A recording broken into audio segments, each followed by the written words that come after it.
So we're here at the day before of the Dark Peak Photo Festival. I'm joined with Keris. Can you just tell us a bit more about what we can expect to see and what's going on today? So we are here in our main festival hub, which is the old town hall above the Market Arcade. And what we're going to see from here is some really amazing community work, some contemporary sort of award-winning work from the UK, and also some historic work from a photographer called Shirley Baker. And Shirley Baker is really important because she's one of the first female press photographers, which wasn't allowed to call herself a press photographer at the time because women couldn't have a credit in the press, so she's classed as a street photographer.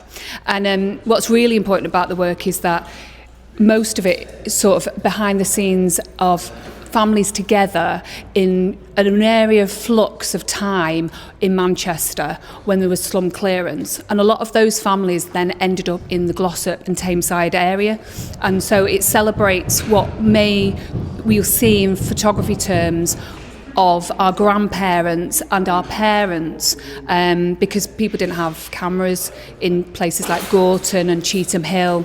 And when the slums were cleared, they came to Glossop. So that's really, really important work. And then we've got some really fantastic award-winning work from the UK. We've got Adam Docker, who is a contemporary photographer, and he's won awards in sort of like the Portrait of Britain. And we've got several other Portrait of Britain award-winning photographers here as well. So why is it important to have exhibitions like this, with loads of different cultural aspects of art and, like you said, the historic side to it as well? Why is it important that people come and have a look? Well, photography is not as celebrated as the rest of art forms. So that was the reason really to set up Dark Peak Photo, was because we don't have that platform in the area. There are other places, cities generally have a photography festival, but we haven't got one. Manchester doesn't have one, but Glossop has one, and this is our third year. And then we've also got to celebrate, we're quite different in a photography festival sphere. We celebrate people who are amateurs, people that use phones, and we also photography artists. So we celebrate everybody, and it's in all its art form, and we try and give a platform to people who are starting out. So you've got first-time exhibitors here, and then people that are very experienced and have had international exhibitions.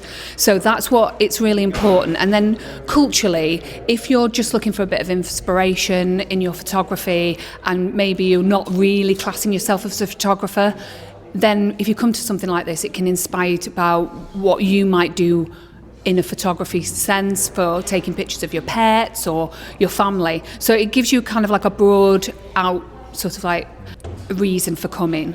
So our theme this year is about identity, and what's come out of all of the open call.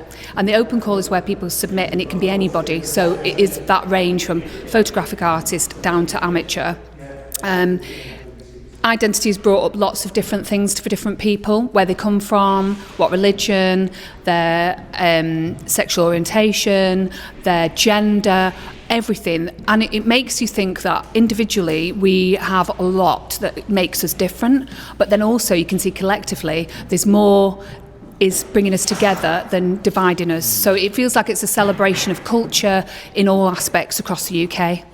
So I'm joined now with Kath, who is showcasing some of her art. Can you just tell me a bit more about your art, and why is it important to you to have your art showcased here? Yeah, absolutely. I was born in Glossop and lived here for many years until I went off to London to work, and I've lived there now longer than I ever lived here, but I would still consider myself Northern first and British second. So it's very much part of my identity. And if you go back generations, my family is all from round here for as long as you like.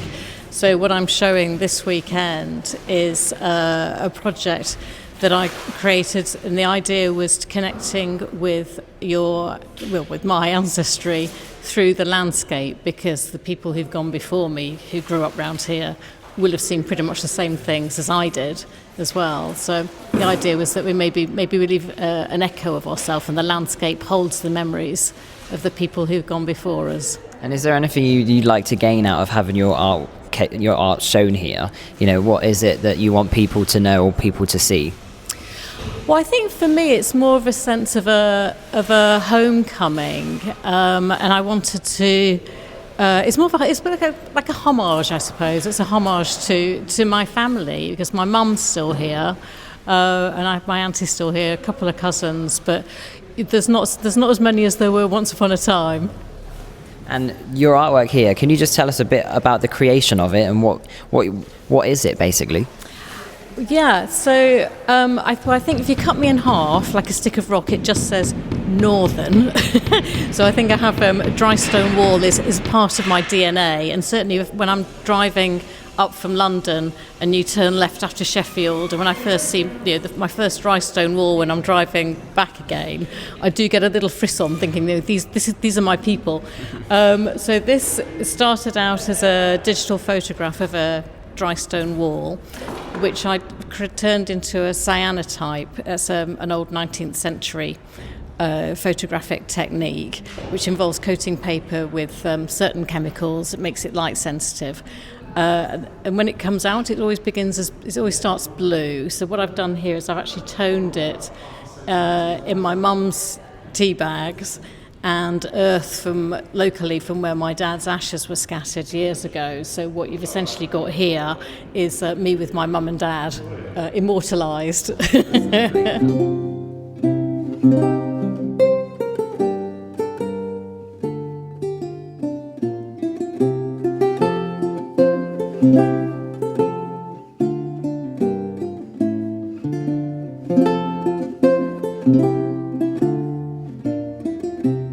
Where can people expect to find you, and what sort of times can they come and have a look at everything? This exhibition is open Friday, Saturday and Sunday, 10 till 5 on Friday and Saturday and 10 till 4 on Sunday.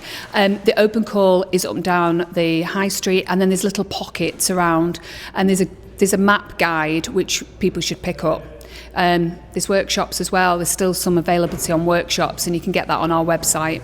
And did you say you've done this for a few years now? Yeah, this is the third year that I've put this festival on. And are you hoping that in the future it can carry on as maybe as good as it is now? Yeah, absolutely. I'd like to be able to get some kind of funding so that I can give people a bit more support in putting their work out, because prints cost a lot of money, and it's time to get here, it's your fuel to get here, so that would be nice to be able to give a support payment to photographers.